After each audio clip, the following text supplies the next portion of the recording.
My husband made the cover of New York Business Weekly, crowned Husband of the Year. That same night, I was kneeling on the floor of his office, watching him threaten my brother's life with a cutoff button in the hospital system. He slept with my best friend, manipulated public opinion, and used the life and death of my family as leverage, forcing me to remarry him, forcing me to forgive him in public, forcing me to kneel and write scripts for his mistress so he could push her into the spotlight, until, at her red carpet livestream, I personally cut the signal and projected the secret videos, the threat recordings, and the medical system evidence onto the giant screen all at once. In that moment, the model husband persona collapsed, and the entire city witnessed their crimes. Evan's photo was splashed across the cover of New York Business Weekly. The headline gleamed in gold, "No. One Model Husband of the Year." I gripped the magazine, my nails digging into the paper. The TV in the living room was airing his interview.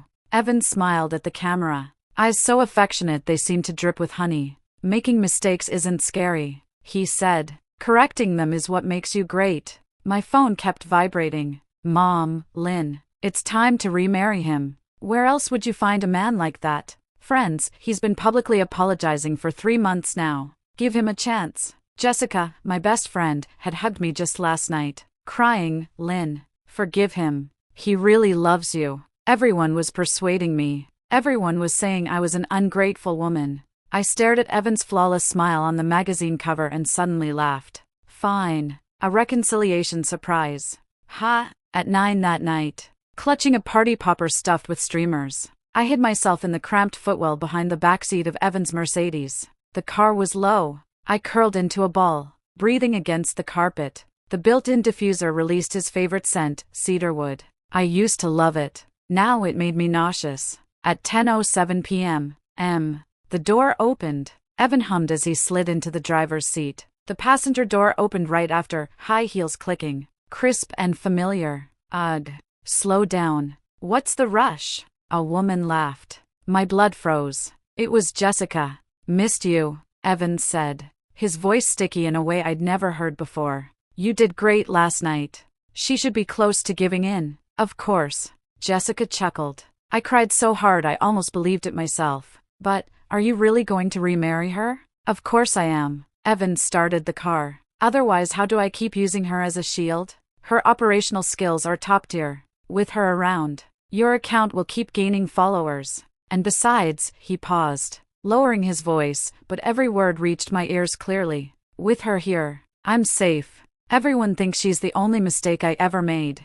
Who's going to dig far enough to find you?" Jessica laughed even more smugly. "True. I'm helping you keep the house in order. After all, saves you from messing with those dirty women out there." The car pulled into the underground garage and came to a stop. Engine off. Rustling sounds. Kissing. I lay there in the dark, my fingers digging into the popper's pull ring. Model husband. Serial hunter. Slowly, I climbed up from the back seat. Bang! The party popper exploded, spraying colorful streamers all over the two of them in the front. Evan and Jessica screamed at the same time. I stood in the back seat holding the empty tube, watching their terrified faces as they twisted around. "Surprise," I said. The garage fell dead silent. Jessica's lipstick had smeared down to her chin. Evan's shirt was unbuttoned to the third button. I pushed the door open and stepped out, my heels striking the concrete. Click, click. "Model Husband of the Year," I said,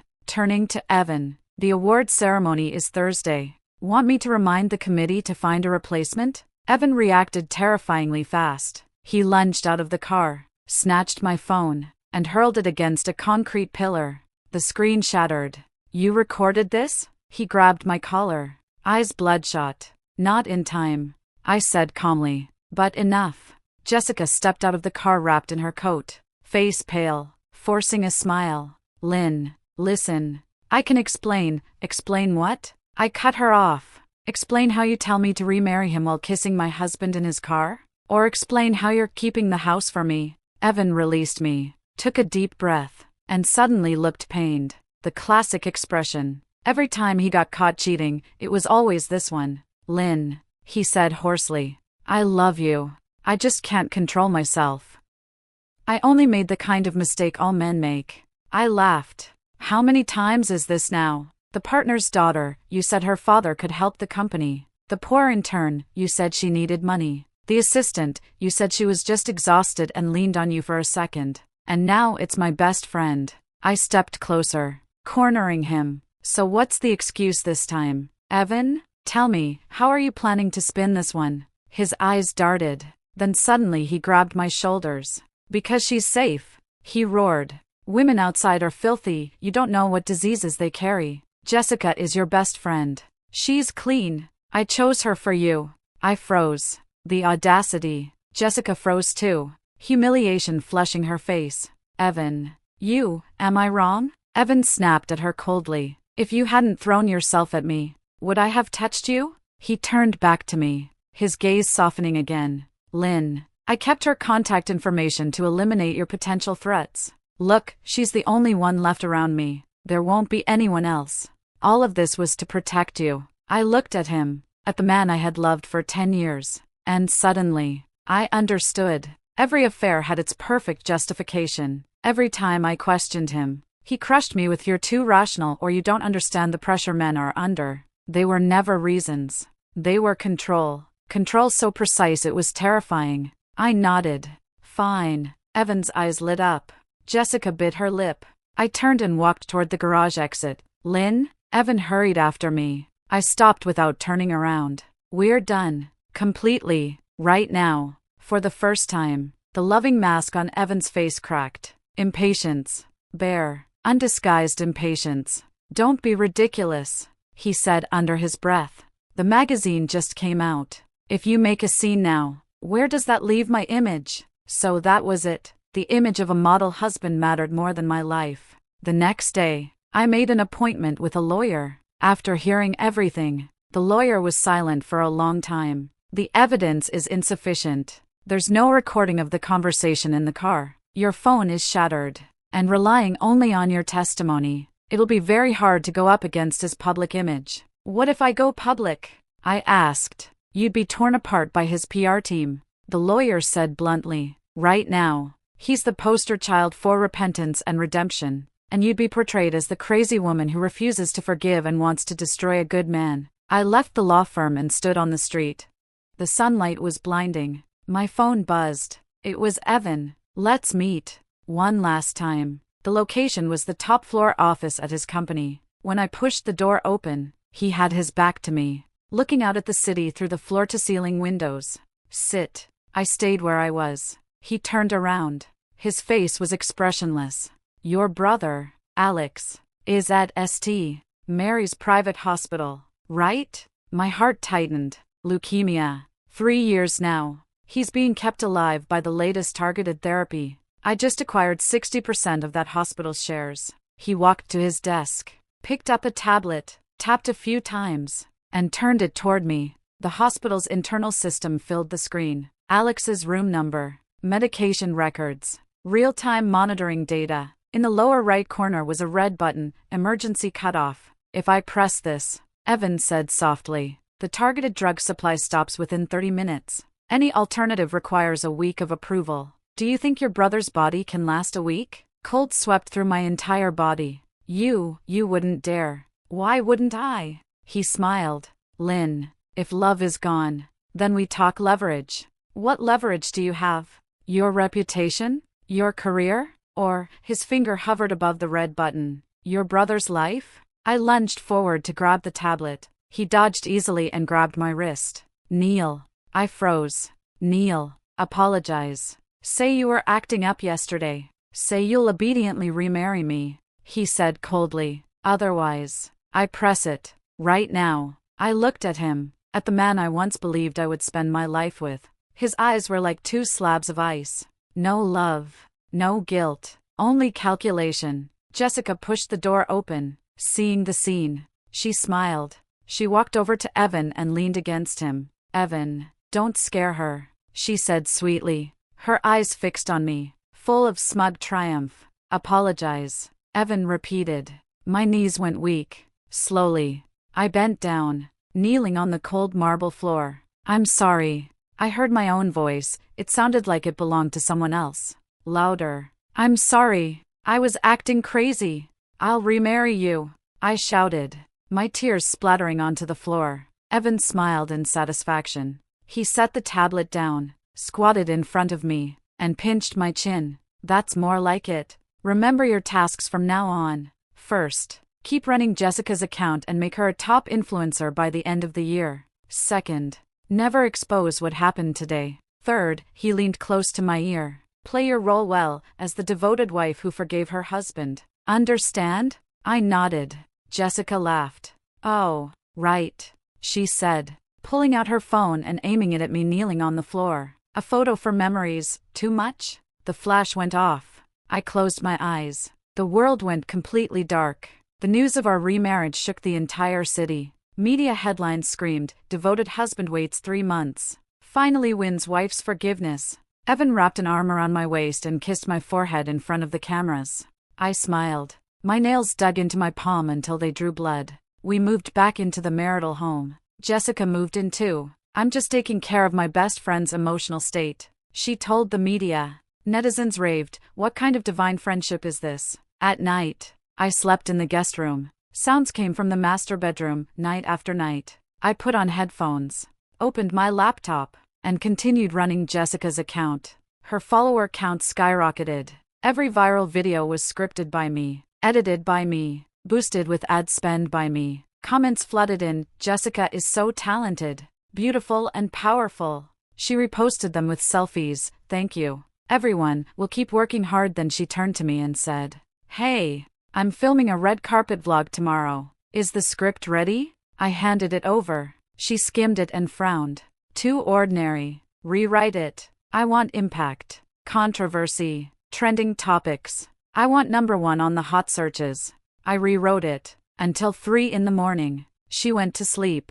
Evan came out of the master bedroom, past the guest room, and didn't even look at me, as if I were invisible. Only when he needed something done did he speak to me, his tone like he was ordering a servant. Jessica's birthday event next month. The plan: draft the media interview answers and send them to me. Negotiate her brand deals for next quarter. Raise the prices by 30%. I did everything. At the same time, deep inside my computer, I created an encrypted folder. Screenshots, screen recordings, audio files, every threat from Evan, every humiliation from Jessica, every interface of the hospital system. Little by little, I saved them all. Jessica noticed. One day she snooped on my computer, and I walked in just in time. She panicked for a second, then sneered. What are you saving these for? Planning revenge? She snatched the laptop, plugged in a USB drive, and copied the entire folder. I've got a backup, she said, shaking the USB stick. You dare do anything funny, and I'll release it first, say you forged evidence to frame us. Then let's see who the internet believes. She paused, then smiled. Oh, and your brother's medication. Evan said if you behave, he might get to live a few more days. She hummed as she walked away. I stood alone in the empty guest room, staring out the window. The sky was gray and overcast, like a cage. At 5 in the morning, my phone buzzed. It was Alex's attending physician. Lynn, get to the hospital now. Alex, he pulled out his own equipment. I rushed out, flagged down a car, speeding the whole way. When I burst into the hospital room, doctors and nurses surrounded the bed. Alex lay there, his face ashen, every tube pulled from his body. The monitor was flat. No heartbeat. Why? I grabbed the doctor. The doctor shook his head and handed me a phone. We found this beside him. It looks like, after he saw this, I took it. It was Alex's phone. The screen was still on, frozen on a chat window. Jessica's avatar. The last few messages. Jessica, your sister was kneeling and begging Evan again yesterday. Want to see the video? So pathetic. Video attached. Jessica, the medicine you take every day is something Evan grants you. Know your place. Tell your sister to behave like a good dog, and you get to live. Alex, leave my sister alone. Jessica, that depends on how well she wags her tail. The final message was from Alex, sent at 4:50 a.m. Sis, I'm sorry. I don't want to be your chains anymore. Below it was a photo, the night view taken from his hospital window, captioned, it doesn't hurt anymore. I knelt beside the hospital bed, holding his cold hand. I didn't cry. My tears had already run dry. 3 hours later, the funeral arrangements were finished. In front of the crematorium, I watched that thin, fragile body being pushed inside. I suddenly remembered him at 10 years old, tugging on my hand and saying, "Sis, when I grow up, I'll protect you." Now he was 26, and he used his death to protect me. The furnace door closed.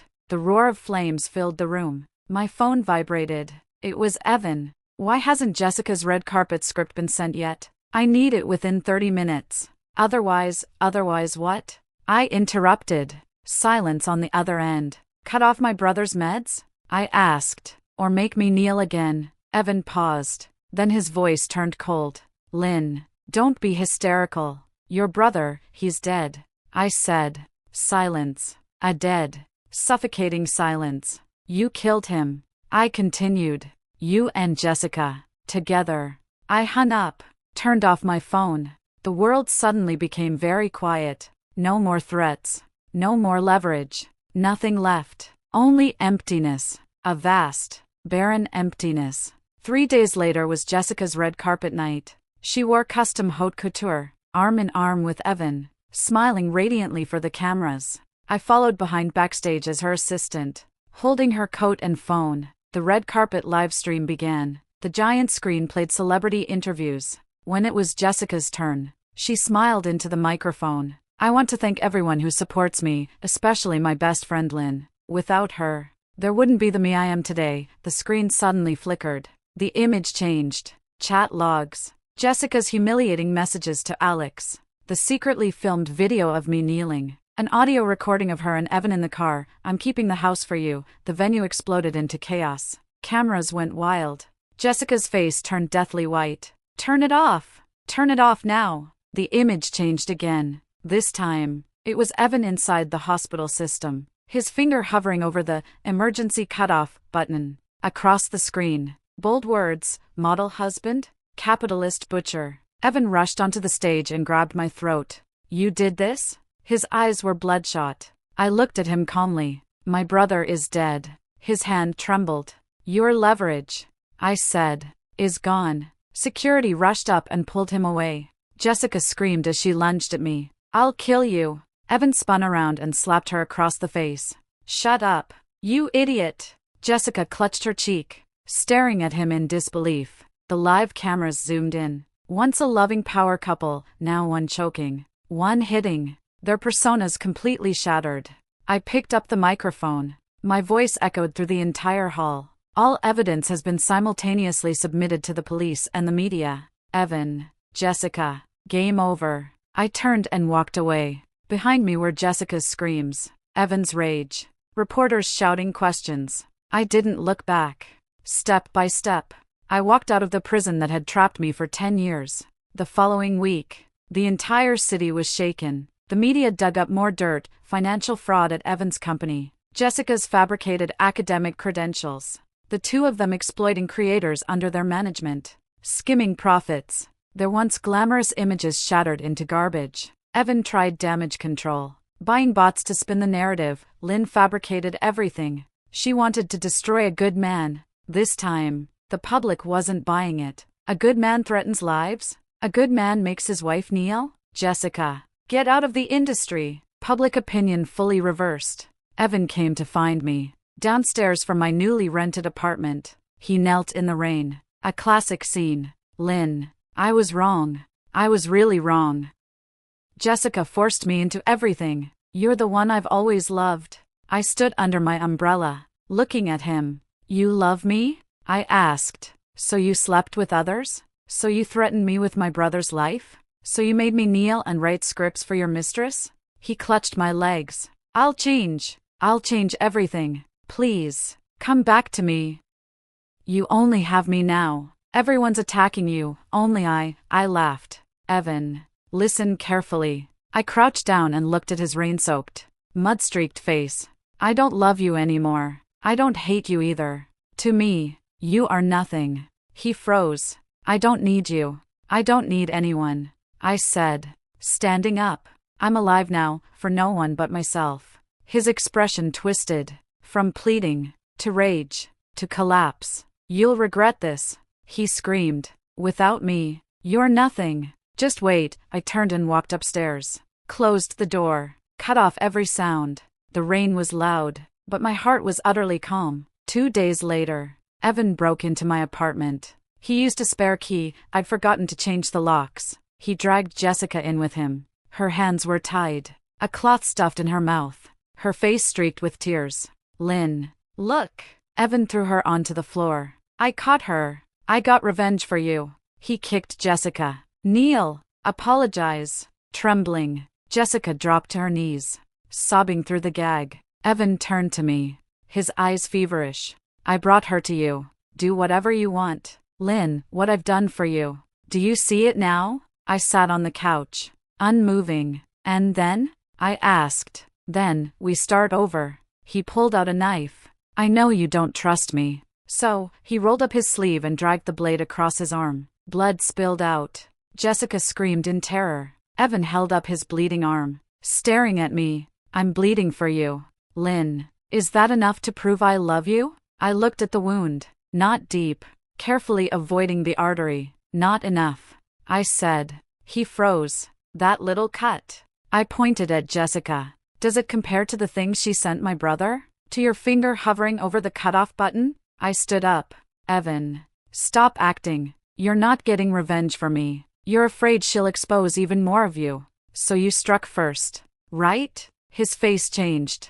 This self-harm trick, you used it 10 years ago. The time I caught you sleeping with an intern. You cut your finger and wrote a blood oath, saying you'd chop your hand off if it happened again. I walked to the door and pulled it open. Now take your blood, and your accomplice, and get out. Evan stood there, blood dripping onto the floor. His expression shifted, from frenzy, to confusion, to total collapse. You really don't want me anymore? He murmured. I never should have.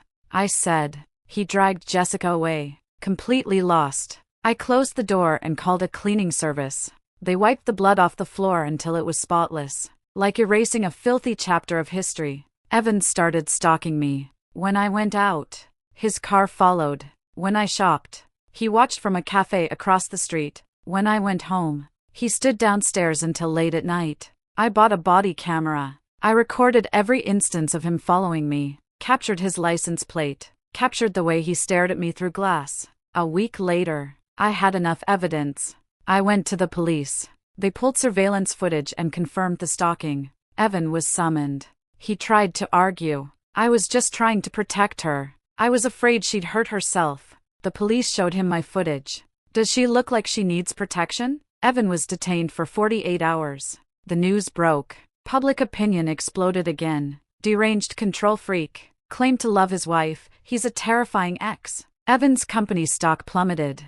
The board held an emergency meeting and demanded his resignation. He tried to buy bots to whitewash his image. But this time even the bot farms refused. No amount of money, it's too far gone. Netizens started digging into my past. They discovered that back in college I'd already been a top-tier strategist. That after graduation I'd helped revive Evan's company, and had personally built several influencers from the ground up. So Jessica's account was entirely run by Lynn? Then Jessica was just a puppet. Evan built his fortune on his wife, then used her skills to feed his mistress? Absolute trash. I said nothing. No interviews. No statements. I quietly deleted every associated account, changed my number, and moved to another city. A clean break. New city. New life. I found a remote job as a content consultant. Sometimes I went to museums, to the ocean, to hike in the mountains. I tried to relearn how to live, for myself. 3 months later, at a contemporary art exhibition, I was standing in front of a large installation, watching suspended metal fragments. Suddenly, there was a cracking sound overhead. A massive lighting rig came loose and crashed toward me. I froze. A figure rushed in from the side and shoved me hard out of the way. Boom! The rig smashed into the floor, metal shards flying. I fell aside. My arm scraped raw. The person who pushed me was struck in the right shoulder by the edge of the rig. It was Evan. He lay on the ground, his right arm bent at an unnatural angle. Blood spread rapidly across the floor. An ambulance arrived. The surgery lasted 6 hours. The doctor said the nerve damage in his right arm was severe. It couldn't be saved. Amputation. In the hospital room, Evan woke up and saw me. His face was pale, but he smiled. "As long as you're okay." I said nothing. "I wasn't stalking you," he said softly. "I just wanted to see if you were doing well. I happened to be at that exhibition too." He paused. "Lynn, I'm not asking for forgiveness. I know I don't deserve it. But pushing you away today, that's the only truly pure thing I've ever done in my life." He stared at the ceiling. "I used to say I was wrong, that I'd change. But lying here, I finally understand, some mistakes leave scars even if you fix them. Some people, once hurt, can never go back." He turned to look at me. "Don't forgive me, ever. I deserve to live my whole life with this missing arm. Only then can you truly be free." He closed his eyes. "Go. Don't come back." I stood at the doorway, looking at the man I had once loved, hated, and feared, now missing an arm, lying in a hospital bed, saying, "I deserve it." I felt no satisfaction, no gratitude, only a vast, quiet calm. I turned and walked away. The hallway was long. My footsteps echoed, like a long, painful marriage, finally reaching its end. And this time, I walked out on my own. A month later, the police notified me Jessica had been arrested. She was stopped at the airport trying to leave the country. In the hidden compartments of her suitcase, the police found large amounts of undeclared jewelry and cash, as well as an encrypted phone. The phone contained all her transaction records with Evan, and a document titled Accident Plan. The plan detailed how to orchestrate an accident to make me disappear completely. Time, place, method. One of the entries was the lighting rig at the art exhibition coming loose. Under intense interrogation, Jessica couldn't hold out. She confessed everything. She admitted that approaching me had been a calculated move from the start. "Lynn is capable, well-connected, but soft, easy to control. I originally wanted to meet Evan through her, but Evan was even worse. He made me his mistress directly. The messages humiliating Alex. Evan told me to send them. He said that's the only way Lynn would obey. The art exhibition accident, also arranged by Evan. He said if Lynn didn't come back, she would die in an accident, leaving him the inheritance, and I'd get a cut." At the press conference, the police released some of the evidence. The public exploded again. Attempted murder? That vile couple deserves hell. Jessica was formally charged with attempted murder, extortion, invasion of privacy, and other crimes. All her business contracts were cancelled. Her accounts permanently banned. She was blacklisted from the industry, forbidden from working in any public-facing profession for life. The villainess was out. Completely, embarrassingly, I, together with my lawyer, launched a series of lawsuits. The first, suing St. Mary's Private Hospital for illegal operations, patient privacy violations, and coercion using medical resources. The hospital board held an emergency meeting and scapegoated the former director, already bribed by Evan. The director was fired. The hospital issued a public apology, and compensation was paid into Alex's estate account. The second, suing Evan for privacy violations, psychological abuse, and economic control. The evidence obtained by the police was overwhelming. Evan's healthcare company's stock collapsed. The board forced him to sell all shares, leaving him penniless. The third, I acted as an anonymous witness, assisting the SEC in investigating Evan's corporate financial fraud. The company was fined heavily and suspended for restructuring. Evan went from billionaire to deeply indebted ordinary man. Capital had turned on him. He once used power to oppress me. Now, power crushed him. Evan tried to contact me, through lawyers, mutual acquaintances, even my mother. He says he knows he was wrong and wants to apologize in person. He says he'll do anything to make amends. He says he only has one arm left and begs for a chance to redeem himself. I refused all of it. No meetings, no apologies, no participation in any confession show. When the media asked me, "Will you forgive him?" I released a single statement through my lawyer: "I no longer hate, but I do not forgive." No looking back, no reconciliation. I am not a victim, I am a survivor. Survivors do not need to forgive the executioner, only to move farther away and live better. The words went viral. Countless women commented, "Exactly. Why should we forgive?" Evan saw the coverage and completely broke down. His last appearance in public was captured by someone wandering the streets, muttering to the air. Then, He disappeared. No trace. Like a drop of water evaporating. 1 year later, I created a new account under my own name. No face. Only voice, text, and in-depth content. The theme was clear: dismantling emotional manipulation, capitalist PUA, and exploitative relationships. The first episode analyzed the top-ranked model husband and his public opinion manipulation techniques. Over 10 million views. The second exposed the economic control traps behind I Support You. Also over 10 million views. Followers snowballed. Countless women DM'd me, saying my content opened their eyes, gave them courage to leave toxic relationships. I founded a studio, hired lawyers, psychologists, career consultants, built a female support system, legal aid, psychological counseling, career relaunch. I named it Project Alex, after my brother. He's in heaven now, he'd be happy. Evan once used a system to control me. Now, I use a system to help others. That spring, I went to Iceland, standing on the black sand beach, watching waves crash against basalt rock. In my hand, a small box. Inside, a lock of Alex's hair and the last night view photo he took. Sis. Finally, it doesn't hurt anymore. I opened the box, letting the sea wind carry his hair. The fine strands floated toward the gray sea. Now, I don't hurt anymore either. I whispered. In the distance, sunlight pierced through the clouds. The sea glittered with shards of gold. I picked up my phone, took a photo of the ocean, and posted it on my new account. Caption: I am alive. No longer living for anyone. Not for my parents' expectations. Not for my husband's face. Not for society's gaze. Not even for revenge. I live for myself. For the morning sea. For late night wine. For crying when I want. Laughing when I want. For every second of breathing freely. I've won. Completely, utterly won. Not over him. Over the version of myself who once thought, I can't live without love. From now on, my world, I am the only protagonist. Never exiting. I hit send. Instantly. Tens of thousands of shares. Hundreds of thousands of likes. Millions of blessings. I closed my phone. Faced the sea. Took a deep breath. The salty breeze filled my chest. And finally, I was free.